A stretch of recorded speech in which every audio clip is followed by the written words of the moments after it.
Doctor Third, originated by Roger Hargreaves. Read by the New Storyteller.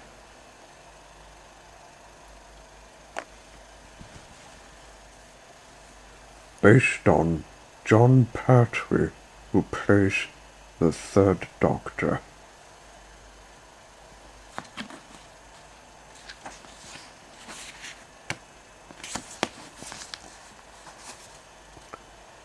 The Doctor had been out shopping, and he was rushing back to his laboratory in Bessie, his little yellow car. "No time to waste," he murmured to himself.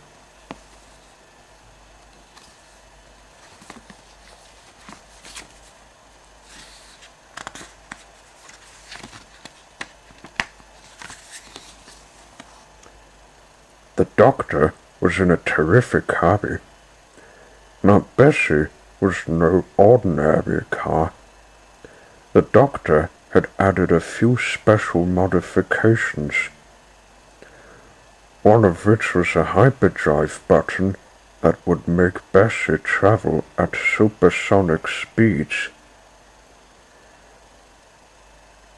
The Doctor was about to press a button when he spotted someone waving on the side of the road.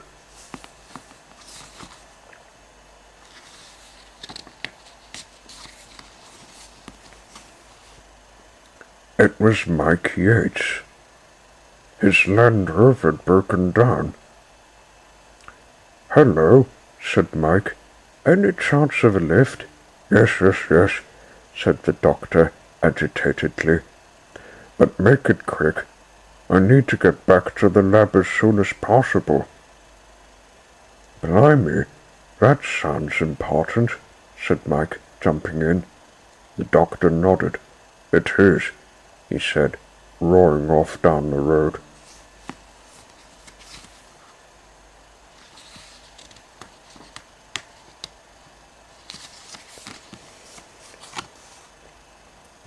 "Some sort of experiment, is it?" added Mike. "You might say that," muttered the Doctor. The Doctor was again about to press the hyperdrive button when they saw someone on the side of the road. Again.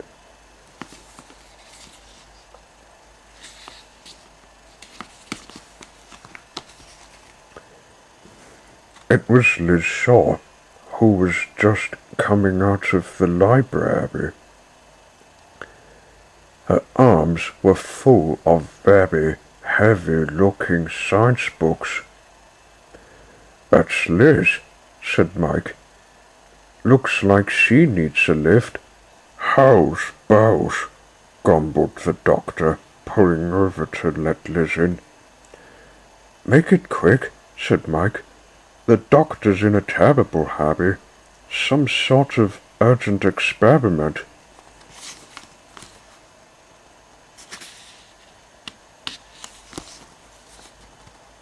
"Really?" said Liz. "Anything interesting?" "Very," said the Doctor, jamming Bess into gear. "I bet it's a top-secret experiment," suggested Mike. "Possibly," said the Doctor tensely. For the third time that day, he was about to press hyperdrive when the journey was interrupted again.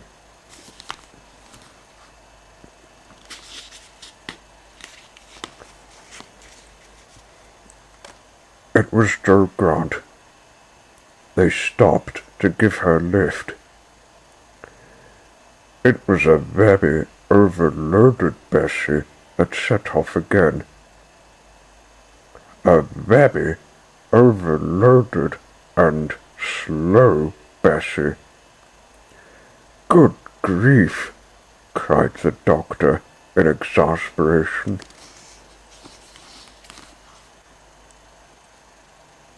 "Is it starting to snow?" asked Jo. It is, said Mike. How odd. Snow in the middle of summer, commented Liz. I think it's getting worse, said Joe. And indeed it was.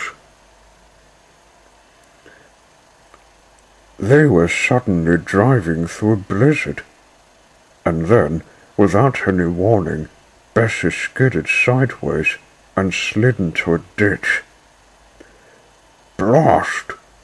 Cried the doctor in consternation. As they were trying to lift Bessie back onto the road, a line of figures appeared on the ridge above them. Crikey! Cried Liz. Those are ice warriors. They must have made it snow, said Mike.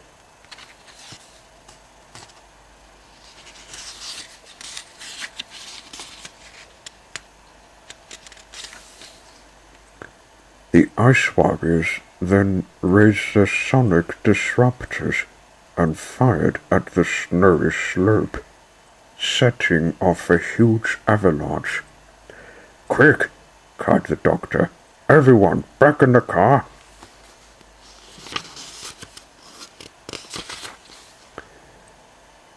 The avalanche thundered down the hill, threatening to engulf them.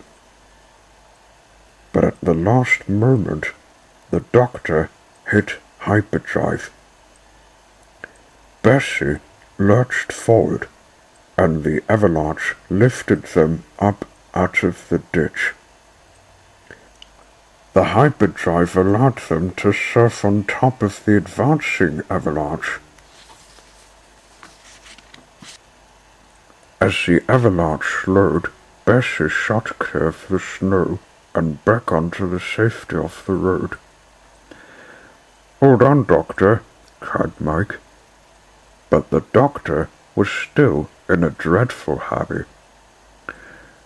We must get back to the lab before it's too late, he cried. He screeched to a halt outside the lab and grabbed a grocery bag out of the car. The others followed excitedly, wondering what amazing event they were about to witness.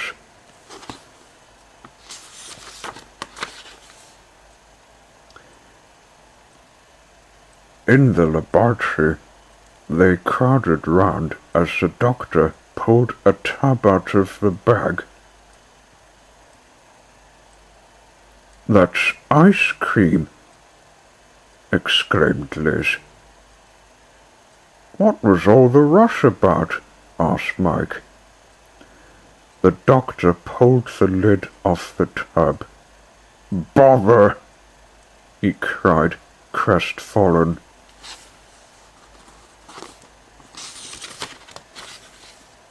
It's melted. Mike and Liz and Joe all looked at the doctor. You mean... You mean that was what was so urgent? Laughed Joe. The doctor glared at the tub of ice cream. Where's an ice warrior when you need one? He huffed. The end.